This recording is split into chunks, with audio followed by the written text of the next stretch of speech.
moving right along, I'm going to talk about very briefly a video I made last week, just because it sort of raised some comments that I came to discover about it. So if any of you are following the show on YouTube, there was a quick video I made last week about a play I went and saw, which was the Vagina Monologues. And it was a great play. It was awesome. I'm glad I went and saw it. I'm not going to go into detail about it because I obviously already made a video about it. And it's about 15 minutes long. So if you want to check that out, just, hit up the YouTube channel or roadtojapan.com/YouTube, and you can just look for the discussion of the Vagina Monologues. So anyway, the reason I'm bringing up that video is because I was curious to see what people had to say about it, because at least thus far it's the highest viewed video I've got on the channel. So I was curious. I was wondering if there was anything that people were saying about it. So I just kind of I wouldn't say I did a lot of digging, but I was looking here and there to see if it was getting shared or if anybody had anything to say on it. And the reason I'm mentioning all this is because if you're aspiring to become a YouTuber yourself, by all means do it. I'm actually having a lot of fun doing this stuff. But I want to throw a word of caution out there that it might not be in your best interest to search for feedback. I mean, obviously you'll get feedback, on your actual videos, maybe on the channel itself. I'm not 100% sure yet how everything works on YouTube, but I know you can obviously leave comments, you can like, dislike, all that sort of stuff. But what I did is I went and sought out feedback, like I said, and I came across like some woman's post that shared the video, which was great. I'm very grateful that she went and did that, and I saw a couple comments on that link talking about the video, and they were saying, they basically said that I was really worried about vaginas, which I have no idea what that could possibly mean. Everything's open to interpretation when it comes to, especially when it just comes to a line of text, when you're talking on social media or whatever. Plus they likely weren't thinking that I was going to end up seeing that, but it's whatever. I don't care. But like my initial knee-jerk reaction was just to be like, oh, why would they say something like that? Kind of getting not depressed about it or anything, but just it gets you thinking, and then you start second guessing yourself, and you become sort of self-conscious about whatever. And I mean,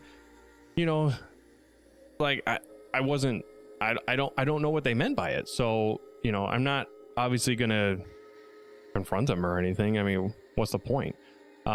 Because I mean, people are gonna say what they're gonna say about stuff. That's just the day and age that we live in. And I like to bring up a phrase that the Japanese have when things like this happen, and it's they just simply say shoganai, which can also be said as shikataganai. I don't know if I said that one correctly, but I know shoganai is definitely one way that they go about and say it. Now, what it translates to is I mean, it depends on who you ask, but like for me personally, it translates to essentially saying it is what it is, or it can't be helped.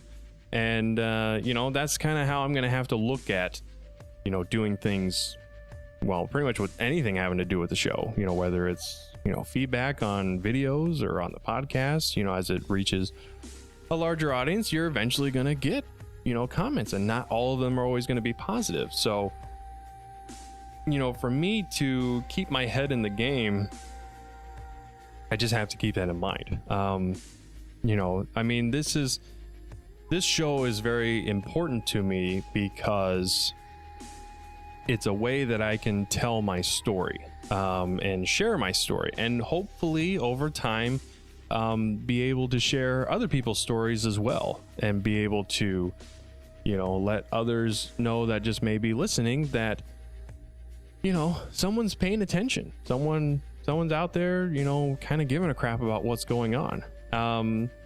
And I'm not sitting here saying that I'm seeking attention. I'm just using myself as like sort of like a guinea pig or a stepping stone.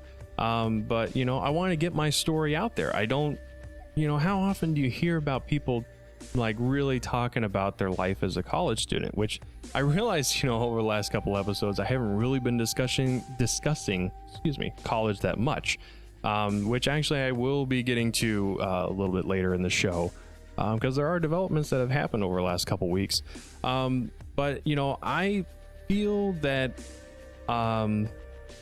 when dealing with stuff like what essentially could be criticism, we just have to be brave enough to continue moving forward, to be willing to keep going even when people may ridicule us. Now, I'm not saying these, the commenters ridiculed me. It just got me thinking about that sort of stuff, because eventually there will come a time, more than likely, hell, maybe it might be with this episode, might be one of the other videos I made, but people are, the internet makes people cruel, which kind of sounds like a jerk thing to say, but I mean, go look at a lot of, just look at almost any video on YouTube.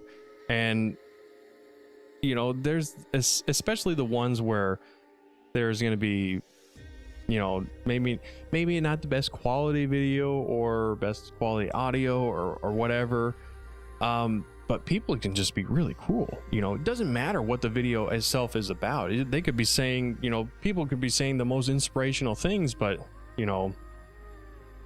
just because like maybe their shirt is weird or their hair looks different, people just will go off in the comments like, you're just such a stupid jerk face. And I'm obviously kind of given the PG version of that language, but yeah, people can just really go off, and it's something that I have to prepare myself for, because I'm sure at some point I'm going to start getting stuff like that. Now, I'm not obviously trying to pick fights on YouTube or whatever, but I feel that those people are going to be out there, and they're eventually going to come my way, so I just have to be ready for that. So yeah, and I mean, in talking, in continuing slightly with the video about the vaginal monologues, that video was done with like little preparation. I didn't do any notes. Like usually, I have a series of notes here. I just call it my agenda for each of the podcast episodes that I do, and now obviously YouTube show. So I try to just at least kind of organize my thoughts a little bit, but for that, talking about that play, I just kind of did it off the cuff. I just positioned the camera, got the shotgun mic in place, and I just went, I just did it. Mainly because like I need to kind of be gung-ho about that sort of stuff, because if I sit there and I think about it too long, I'm like, well, if I start saying this, I'll sound like a jackass or whatever, and I probably did. But if I don't do it, then nothing will happen. And I mean, because I did that video, it also it led to other beneficial things. Like hopefully, as I said, the video looks a little bit better, because I was looking at that video. I'm like, well, I don't know if I really like the settings, and then I was listening to the audio, and I mean, that's why you still see the microphone in front of me, because I thought, if I could use the shotgun mic, then that would be okay for at least the YouTube side of things, but I wasn't satisfied with it. I mean, it was okay, it was passable, it got the video out, and I mean, it's at least better than using the built-in mic on the camera, because those usually are not necessarily the best quality. I mean, they might work in certain situations, but anyway, that's not the point.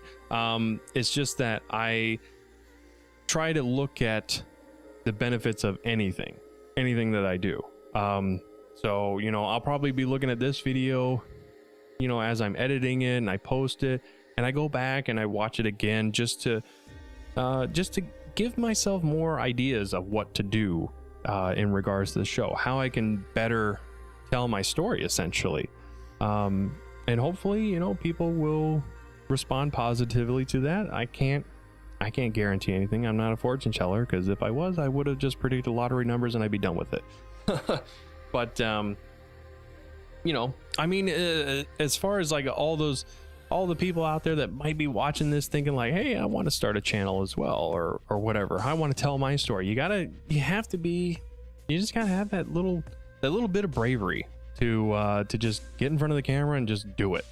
You know, you may not produce a stellar video the first time. I mean, like I said, I look at the first video I did for the YouTube, and you know, it was okay, but you know, my standard of quality, I figured I could do better. So hopefully this is like a step up from that. You know, will it lead to better quality in the future? Yeah, probably. You know, will I eventually maybe get a DSLR? Who knows? Perhaps I will. Maybe I'll get better lights. Maybe I'll get a better microphone. I don't know. But you know, you just gotta be willing to take those steps to kind of, you know, to just get started there. So anyway, that's the notes about, you know, or I should say my thoughts on just kind of talking about the vagina models. And if you want to see that video, as I said, go to roadtojapan.com/YouTube, and you can check the video out for yourself. And you know, you can even do a compare and contrast with this episode here. Let me know how it looks.